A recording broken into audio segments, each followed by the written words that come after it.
We are currently producing 3,400 liters per day.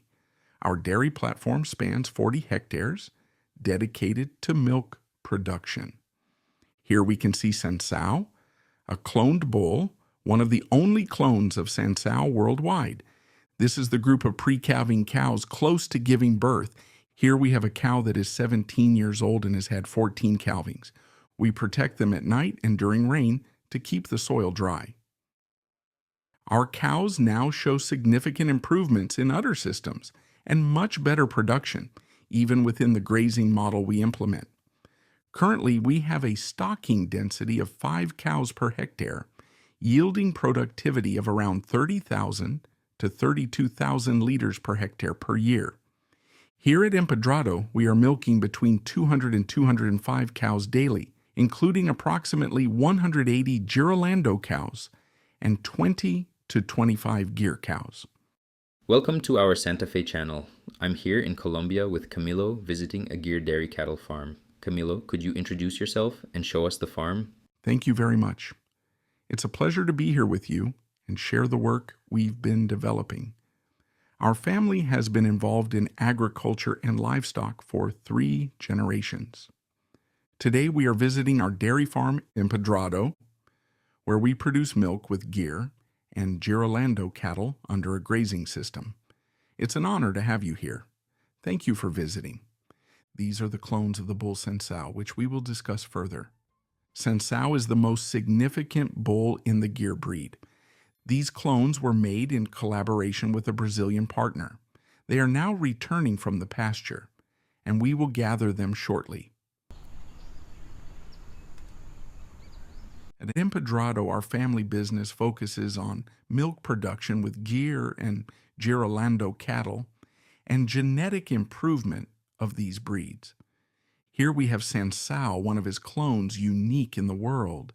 Sansão was the most important bull in Gyr breed history, leading the progeny testing rankings in Brazil for 8 years. Today he is the sire of numerous prominent bulls, such as Genghiskan, who also led the progeny tests, and Antonioni, currently leading the genomic index, as well as others like Ibada and more. We were fortunate to clone Sansão, bringing this project, the clone for the Americas, to Colombia. With this bull's semen, we've enhanced genetic improvement not only in Colombian herds but also in Central America. We are deeply grateful to King Chao, Sansão's owner, for involving us in this project. Sansão originates from Fazenda Terra Vermelha in Brazil. Today, having him here on our farm enables us to contribute to genetic improvements in Latin American dairy herds. We have 2 specimens, TN3 and TN1. Their semen is marketed at very affordable prices. For reference, a straw of original Sansão semen costs around $150 for conventional and $1,500 for sexed semen. In contrast, we sell semen from the cloned bulls for approximately $10 per straw.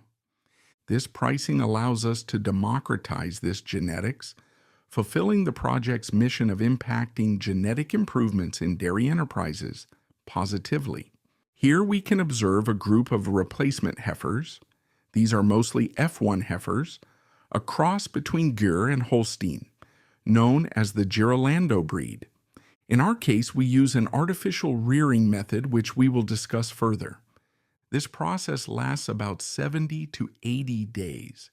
This group has already passed through the artificial rearing phase and is now grazing.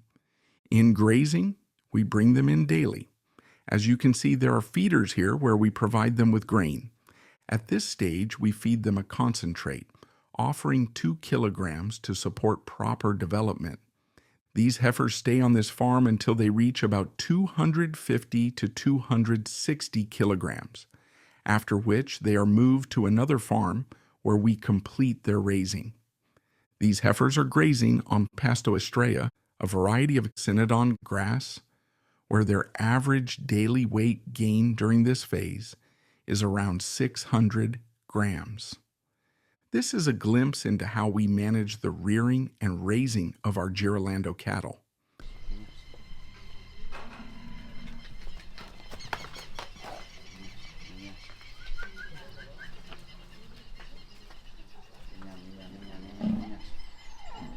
At the Empedrado farm, we have two main operations.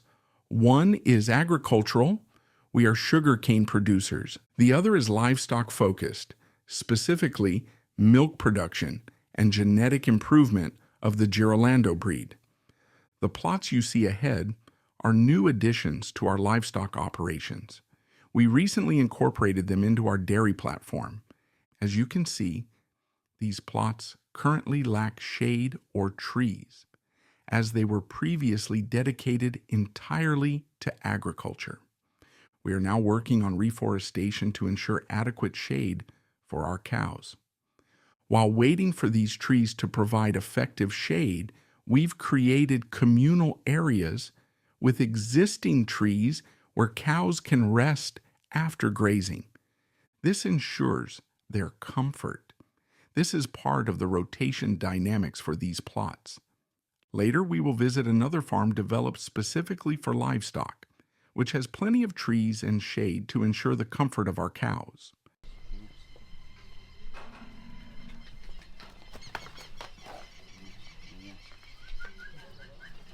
We are joined by veterinarian Juan Diego Osorio and several students who visit us throughout the year. Today, we are pleased to host both local students from Colombian universities and two students visiting from Honduras. We have agreements with a few international universities that allow students to intern here and learn about the work we do on the farm. Their assistance is invaluable to our daily operations. Today, we are performing insemination and will share insights about our reproductive program. After calving, cows undergo a 30-day voluntary waiting period, during which we conduct veterinary checks to ensure they are in optimal condition for reproduction. Once cleared for reproduction, cows are used as embryo recipients during the first third of lactation. This allows us to propagate animals with superior genetics. For donor cows, we select approximately the top 10% of our herd based on performance tests and phenotypic evaluations. These superior cows are bred using semen from top bulls in the market. Our milking cows also serve as embryo recipients during their first 100 days of lactation. After this period, they are inseminated with Gyr breed. Semen to produce calves with 3/4 Gyr genetics and 1/4 Holstein, commonly known as quarter bloods in Brazil. These quarter blood animals are well adapted to lowland tropical climates, showing heat and tick resistance and performing well in local production conditions. These calves are sold for others to milk rather than being raised here. In cases where cows do not conceive after 3 services, we use natural service with bulls under controlled mating. Synchronization protocols are applied for such cows. Currently, our average open days are around 115, which we consider a good reproductive performance under our conditions. This approach provides added value by enabling our milking cows to serve as recipients for calves with superior genetic value. Our reproductive routine is conducted every 14 days, always on Mondays. During these routines, we perform pregnancy diagnoses, confirm pregnancies at 90 days, and administer reproductive vaccines according to our health plans. Every 14 days, we also carry out embryo aspirations, transfers, and inseminations. Our heifers for first calving also serve as embryo recipients during their first 2 services. If they do not conceive after these attempts, we proceed with insemination. This is how we structure our reproductive program. As I mentioned, every Monday and every 2 weeks, we perform pregnancy diagnoses and synchronize open animals suitable for breeding. On Wednesdays, every 14 days, we perform follicular aspirations to produce embryos, and on Thursdays, We conduct either insemination or embryo transfer. Today we are observing artificial insemination. These cows were previously synchronized to receive artificial insemination. Let me show you the process. From semen thawing to assembling the straw and inserting it into the insemination gun. We use an electronic thawer for precision. Once the straw is thawed, we remove it and cut its tip to release the semen for insemination. The straw is then placed into the gun, and we add protective covers to maintain sterility. The insemination sheath is covered by an external sanitary sleeve to prevent any bacterial or pathogen contamination. This sleeve extends to the cervix, where it is removed before inserting the gun with the sheath into the cervix to ensure maximum sterility. Here we see an excellent example of one of the Gyrolando breed strengths. This F1 cow, one of our farm's flagship animals, is 17 years old and has had 14 calvings. She has produced over 50,000 liters of milk, 50 metric tons, across her lifetime. This cow exemplifies not just longevity, but productive longevity, maintaining outstanding reproductive and milk production performance. She has even been exhibited and crowned twice as a national grand champion of the breed. Looking at her udder structure, despite her age and calving history, it remains above the hock line with excellent ligament strength, a hallmark of the breed's superior characteristics. Here we can see the group of prepartum cows, those close to calving. These cows are fed a diet primarily based on corn silage. In the background, you can see some of the bunkers where we carry out the silage process. The diet for these prepartum cows consists mainly of corn, silage, supplemented with some hay bales of lower quality and grain. As mentioned before, our general model is grazing based. Our lactating cows harvest their own forage from the pastures, and we supplement their diet with grain. However, when we previously kept prepartum cows in a grazing system a few years ago, we encountered issues such as retained placentas, metritis, hypocalcemia, and other metabolic problems. This led us to investigate the nutritional profile of the diet we were offering at the time. While the pasture was of excellent quality, with fertilized fields, it had high potassium levels, which contributed to these issues during this critical stage. As a solution, we opted for a very basic approach, staying true to our philosophy of a simple pasture-based system. We utilized an existing structure and adapted it to feed these cows with corn silage. Corn silage, as you know, is an excellent feed for prepartum cows due to its low potassium content. We also include high-quality hay bales and a concentrate to prepare the cows for calving. This is the management system for our prepartum cows. As you can observe, their body condition score, BCS, at calving is very good, around 3.25 to 3.5. We avoid having cows that are overly fat, as that can also lead to issues, but we ensure they have an optimal condition, as shown here. Our milking herd is composed of approximately 80% F1 Gyrolando cows, along with a smaller group of Gyr cows. The Gyr group forms our genetic nucleus for producing more Gyrolandos and improving the purebred Gyr Lechero line. With the adjustments we made to their diet during the prepartum period, the results have been excellent. Problems with hypocalcemia have virtually disappeared. Additionally, we now provide oral calcium at the time of calving. We use a proprietary product developed within our operation, which delivers a high dose of calcium, along with a glucose precursor and protected niacin, to support the cows during calving. This approach has yielded very positive results, and for example, issues with retained placentas have become rare, occurring only in specific cases such as difficult calvings or when we must assist a cow during delivery. Beyond those isolated instances, the incidence of these problems is very low. Here, you can also see the hay we offer along with the corn silage. This straightforward approach allows us to achieve a healthier transition period, better production levels, and simplicity in management. We didn't need to make significant infrastructure investments. We simply adapted existing resources. The cows have access to a comfortable area with shade and trees for resting during the day, and their entire diet is provided here. We'll now show you the artificial rearing process here on the farm.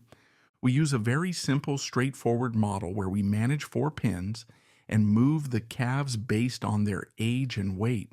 We only rear Gyrolando F1 calves, focusing solely on the females. For Gyr cattle, we raise both males and females because the males are sold as breeding bulls, providing added genetic value. This simple system uses millbar feeders, with milk from our own cows transported using a basic vehicle, a modified motorcycle with a trailer. This setup is highly economical, easy to maintain, and reliable. The millbar has yielded excellent results. It allows us to feed groups of calves together. We use one unit for 10 calves and another for 5 calves, feeding 15 calves simultaneously. The benefits are clear. Firstly, during feeding, we can quickly identify any calf showing signs of illness, such as loss of appetite or lethargy. These calves are separated, examined, their temperature is taken, and treatments are provided as needed. The millbar nipples are firm, encouraging the calves to generate ample saliva while feeding. According to research by the system's developers, this saliva contains enzymes that improve milk digestion. Additionally, the calves feel satisfied and tired after feeding, reducing the likelihood of them sucking on each other, a behavior that can lead to infection. Our feeding plan for Gyrolando calves involves weaning them at around 70 to 80 days. In group rearing, we wean the entire group when the youngest calf reaches 70 days.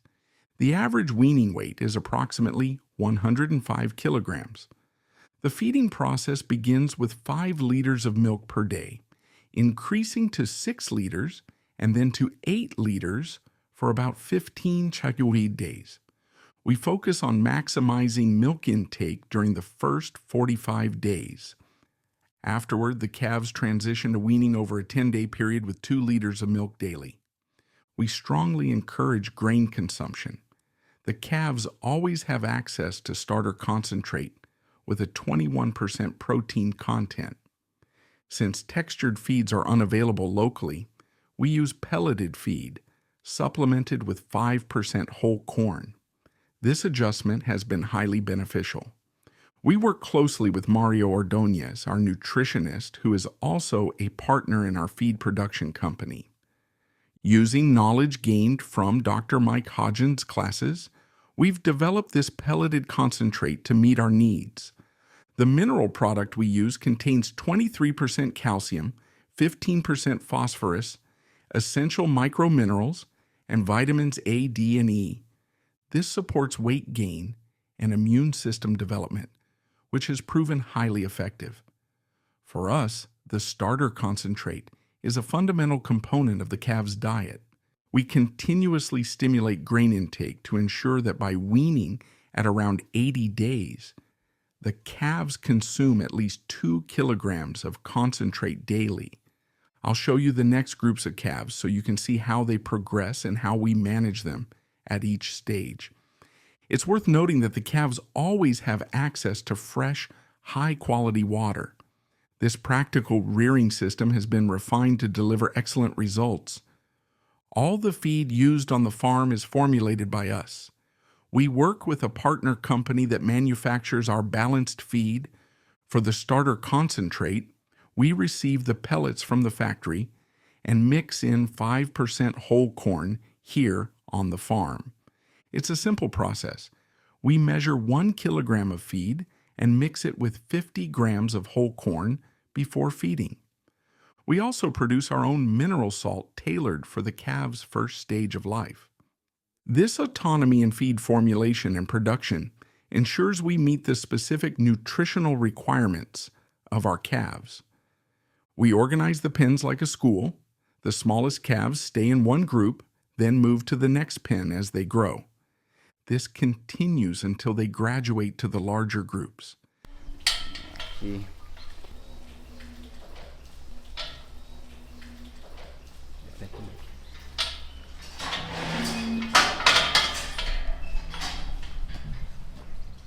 The feeding area is complemented by shaded resting zones, where the calves can bask in the sun and relax. This collective rearing system suits our operations, particularly with Gyr and Gyrholstein crossbreeds. Proper handling of calves is crucial because poor management can result in temperament issues later in life, especially during milking. To ensure docile animals, we implement an imprinting process. From birth, calves are separated from their mothers and handled gently, with stroking and care to establish a bond of trust and affection. Studies show that such early positive interactions improve weight gain and calmness. This translates to a more relaxed and efficient milking process in the future. Gyrolando cattle, in particular, require careful management to avoid temperament problems, making this process vital for us. And what about diseases such as diarrhea and pneumonia? Are these issues more severe for this breed? Since we work with the Gyr breed, which is a Zebuin breed, they are more rustic and resistant.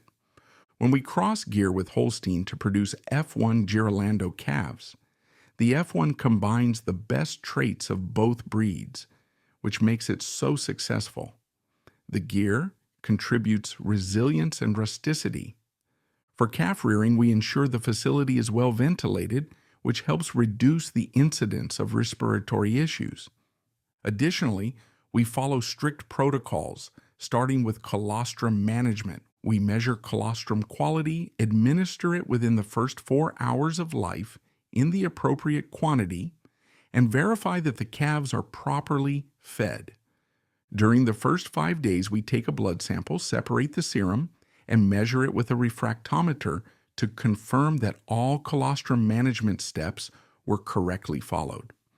This ensures the calves are very healthy. While proper protocols and care are essential, we've managed to standardize our rearing process effectively. Issues like diarrhea are minimal, although we've encountered some cases. Through fecal tests, we identified Cryptosporidium parvum as a concern. To address this, we use a specific product during the first 7 days of life to prevent the issue. As you can see, these animals are well handled, healthy, and very docile. We've implemented a system inspired by local coffee plantations, a retractable roof. At night and during rain, we close the roof to keep the ground dry. When the sun is out and there's no rain forecast, we open the roof to let the soil dry, reducing bacterial growth and related issues. This system works very well. The roof slides on rails, allowing us to open and close it as needed. As I mentioned earlier, our rearing process aims to minimize stress at every stage. For example, during weaning, when the calves stop receiving milk, we keep them in the same facility without changing their environment or companions. The concentrate remains the same. The only addition is the provision of hay starting at 60 days of age. By maintaining the calves in the same location with the same group, we make the transition as smooth as possible. After weaning, we leave the calves in their current pen for at least 20 days to minimize stress. Once this period is over, they are moved to the next stage, which we call the transition group. This group consists of fully weaned calves that no longer receive milk. In this stage, we provide them with 3 kilograms of grain daily, and they begin grazing for their forage. Behind us, you can see the small grazing rotations. Each plot is 500 square meters. These pastures are well managed, harvested at the optimal stage, and fertilized. From this point forward, the calves must learn to harvest their own forage. This phase is essential for adapting them to the grazing-based system we use. While still receiving 3 kilograms of grain supplementation, this stage is critical in transitioning them into fully grazing animals. This is how we manage our rearing process, making gradual changes at each stage to reduce stress while aligning the calves with our grazing model. We also raise purebred Gyr males, as these bulls are sold as breeding animals to other farms. They hold significant market value. These bulls are part of a genetic improvement program known as 7 Colors in Brazil, or Tatu com Cobra. In other regions, this may have different names, but it generally refers to mixed breed cows that lack a defined lineage, unlike Gyrolandos, which are specific Gyr-Holstein crosses. In Colombia, there is still a large population of dairy producers who work with mixed breed cattle. When these producers introduce Gyr Lechero bulls, such as the ones we offer, they achieve notable genetic improvement in their herds. This is why we raise a significant number of Gyr bulls for sale as breeding animals, which is another key aspect of our genetics business. The group you see here consists of prepartum cows, including adult cows and heifers, preparing for their first calving. We aim to bring them to optimal body condition. This particular Gyr cow is an important donor from our farm, with over 100 registered offspring produced via in vitro fertilization. The other animals include F1 Gyrolando cows and 2 purebred Gyr cows. One of these Gyr cows, now in her 6th calving, demonstrates excellent structure, strong midsection capacity, and solid legs for her age.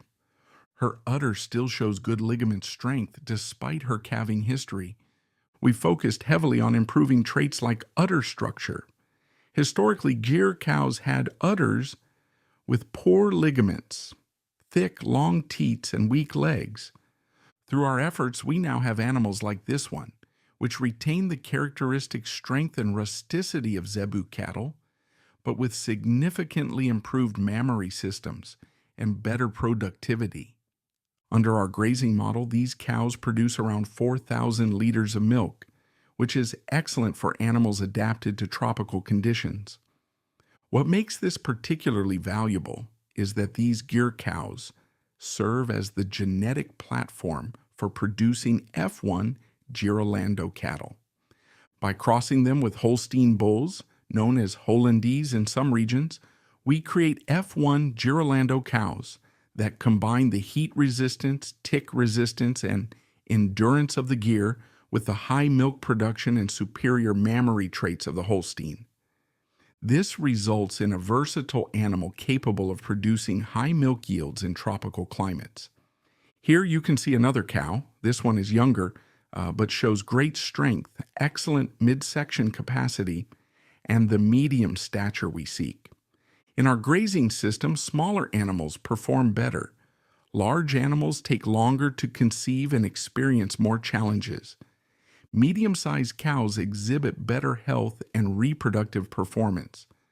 This is our work with the Gyr breed, focusing on improving traits like pelvic alignment and structural soundness. These are areas where we've made significant progress. Let me show you the milking parlor and explain our milking system. We use a tandem style system with 8 milking stalls.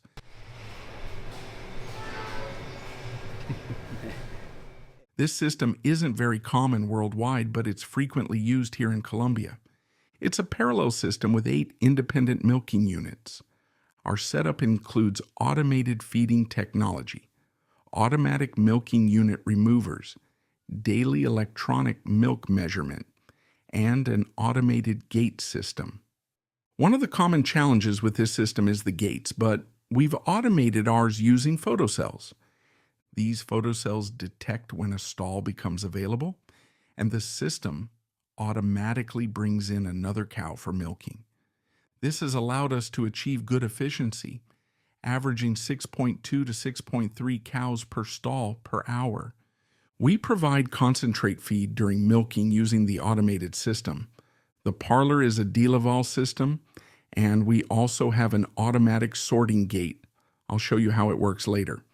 This gate helps separate cows that require specific tasks, such as reproductive work, removing devices, hormone applications, inseminations, or embryo transfers. The process is pre-programmed in the software for either the morning or evening milking. When the cows exit the milking parlor, the system automatically separates them as needed. This automation saves us from the complexities of manual sorting. Here are our milk storage tanks. We have 3 tanks with a total storage capacity of 8,800 liters. In this region of Colombia, milk is typically collected every other day, so our storage capacity accommodates 2 days of production. Currently, we produce 3,300 to 3,400 liters per day, and our goal is to increase this to 4,200 to 4,300 liters per day. This is our milk storage room, and here is the room for vacuum pumps and the backup power plant. We have 2 vacuum pumps to handle emergencies. If one fails, we simply close one valve, open the other, and switch to the backup pump. Similarly, for the milk pump, we have a spare. If one malfunctions, we can immediately switch to the other. For power outages, we have backup generators to ensure uninterrupted energy supply. These emergency measures are part of our contingency plans to handle any unexpected situations. Here we have the administrative office of the farm. Our team includes 2 people, Moore and Sandra, who manage all administrative tasks related to purchasing, costs, and other business operations. This on-site support helps us maintain tight control over operations. Let me show you some data from our software. We use Delpro, a system provided by Delaval. Since our milking system is from Delaval, we work closely with their technology. Delpro has made us much more efficient in concentrate feeding. As I mentioned earlier, we supplement with grain during milking. This software allows us to create and adjust feeding tables according to individual needs. Currently, the farm produces 3,400 liters of milk daily with an average yield of 16.9 liters per cow. This includes both Gyr and Gyrolando breeds. Breaking it down, Gyrolando cows average 17.5 liters, while Gyr cows average about 12 to 13 liters. This production operates within our grazing model, allowing us to produce milk at a lower cost. This is essential for remaining competitive, especially here in Colombia, where the dairy market has faced significant challenges. Since March 2023, the price paid per liter of milk has decreased by 25 to 30%. This downward trend has persisted for 18 months, forcing us to focus on efficiency and a solid business structure. Producing low-cost milk has been key to navigating these market challenges. At this farm, Gyrolando cows average 17.5 liters over 170 days in milk. Grain consumption averages 4 kilograms per cow, resulting in a feed efficiency of approximately 1 kilogram of concentrate per 4 to 4.2 liters of milk produced. Under our grazing model, we currently stock 5.5 cows per hectare. However, extreme weather conditions can pose challenges. During the intense summer, temperatures can peak at 37 to 40 degrees Celsius, causing heat stress. On the other hand, heavy rains in the wet season can lead to waterlogging in flat areas, reducing cow comfort. To mitigate these issues, we adjust supplemental feeding to reduce grazing pressure during these extreme periods.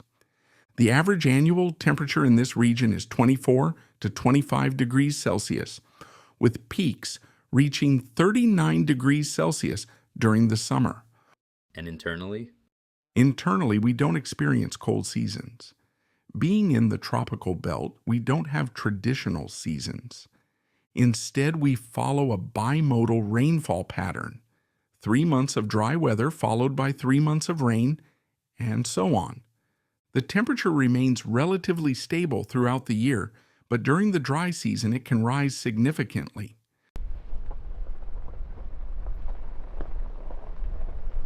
Here we are entering one of the production paddocks. It's close to 10:30 a.m. and the heat is already intense, so the cows are seeking the shade we've provided for them. At this farm, we primarily use two types of forage grasses: panicum, commonly referred to as Mombasa grass and now classified as Megathyrsus maximus, and Cynodon, known as stargrass. These are the two forages we grow here. We currently stock 5 cows per hectare with an annual productivity of approximately 30,000 to 32,000 liters of milk per hectare. For a grazing-based model, this is exceptional productivity. Producing milk through grazing is significantly cheaper than in confined systems like freestall or TMR, total mixed ration systems. We maximize the use of pasture, our most economical resource, and complement it with strategic concentrate supplementation to optimize our cows' potential. Let's move closer to the paddock where the cows are grazing. This specific paddock has Mombasa grass. Coincidentally, we are currently in late October to early November, a period when grasses go to seed due to the slightly longer daylight hours, which is about half an hour more than usual. This causes the grass to flower and produce seeds. As you can see, we maintain excellent residual heights of 30 to 35 centimeters for this grass species. The cows in this paddock have been grazing since 6 a.m. and have consumed the forage allocated to them. For this high production group of 70 cows, the average milk yield is 24 liters per day, and we provide a forage allowance of 17 kilograms of dry matter per cow per day from pasture. Our goal for this high production group is to maintain their average of 24 liters per day. They consume approximately 7.5 kilograms of grain per cow daily. Our priority is always ensuring the forage base, providing sufficient kilograms of pasture for the cows. If we face challenges such as a temporary dip in forage production despite having irrigation, or if growth rates fall short of our needs, we supplement with additional feed to address the deficit. This approach ensures the cows receive adequate nutrition during critical periods of the year. On average, the farm produces 24 tons of dry matter per hectare annually. Some paddocks even reach peak productions of 30 to 32 tons of dry matter per hectare, which underscores the success of this grazing model. We manage grazing in strips using an electric fence, visible as the blue cord in the paddock. Every 12 hours after milking, the cows are moved to a fresh pasture strip. After grazing for 12 hours, a new strip is opened for the next cycle. To determine the size of the paddocks, the rotation length, and forage growth rates, we conduct weekly pasture walks. During these walks, we measure the dry matter availability per hectare in each paddock. This data is tabulated and analyzed using an app developed with our colleague Gonzalo Tuño from Argentina. The app helps us interpret the data and provides critical insights. The weekly pasture walk results reveal growth rates expressed as kilograms of dry matter per hectare per day, showing how quickly the grass is growing. Forage inventory, the total pasture available on the farm at the time of measurement. These insights allow us to make informed decisions regarding rotation lengths, supplementation needs, and the area allocated to the cows. This ensures proper nutrition and forage availability for our herd. This is how we manage grazing, pastures, and the integration of our cows with the paddocks, ensuring the success of our pastoral system. Here at Empedrado, we are currently milking 200 to 205 cows, consisting of about 180 Gyrolando F1 cows, a cross between Gyr and Holstein, and 20 to 25 purebred Gyr cows. Our daily production is 3,400 liters of milk, supported by a 40-hectare dairy platform. This corresponds to a stocking density of 5 cows per hectare and an annual productivity of 30,000 to 32,000 liters of milk per hectare. We operate under a grazing-based model with grain supplementation during milking. Currently, our milk quality shows 3.9 to 4% fat and 3.2 to 3.3% protein. When analyzing the Gyr cows separately, they show slightly higher fat and protein content. The F1 Gyrolandos inherit these excellent milk composition traits from the Gyr. Most of our F1 Gyrolando cows are obtained through in vitro fertilization. Since 1991, we focused on genetic improvement of the Gyr breed. Ours is a family business spanning 3 generations, from my grandfather to my father, and now myself as I collaborate with him. In addition to dairy production, we also run a nutrition company that provides technical support to farmers. We produce mineralized salts, vitamin and mineral premixes, and feed additives catering to the needs of the feed industry and balanced feed plants. In its early years, under my grandfather's management, the farm was focused on beef production. We raised Brahman cattle, breeding Brahman cows, and finishing the calves on the farm. This was the first livestock activity on the property. In 1984, my father began a small dairy project. The farm's initial production was just 34 liters per day, managed with minimal technology. By 1988, we were introduced to the Gyr breed through artificial insemination. In 1991, we imported a nucleus of purebred Gyr lechero cattle from Brazil and began focusing on genetic improvement, gradually transitioning from beef production to milk production. Today we are entirely dedicated to dairy farming, and beef production is no longer part of our operations. This is a brief history of the farm, showing its evolution to the current production system. Here, we have a group of weaned heifers that are pasturing. These heifers are supplemented with 2 kilograms of concentrate daily and achieve weight gains of 600 to 700 grams per day while grazing on star grass. We raise these heifers until they reach a weight of 250 to 260 kilograms, after which they are moved to another property with hillier terrain. There, they graze on Brachiaria brisantha, Mirandu grass, and Brachiaria decumbens.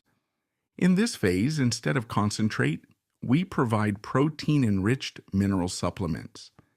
These supplements include minerals, protein, and carbohydrates derived from grain, as well as urea, as a source of non-protein nitrogen to aid digestion of the high-fiber tropical grasses. This feeding strategy ensures excellent performance in this environment. Once these replacement heifers are fully raised, they are moved to a group where they are bred. 2 months before calving, they return to this farm to prepare for their first lactation. This is a brief overview of our rearing process for replacement animals. Our approach remains heavily grazing-based, but incorporates strategic nutritional supplementation at each stage to improve weight gains and shorten the time to first calving.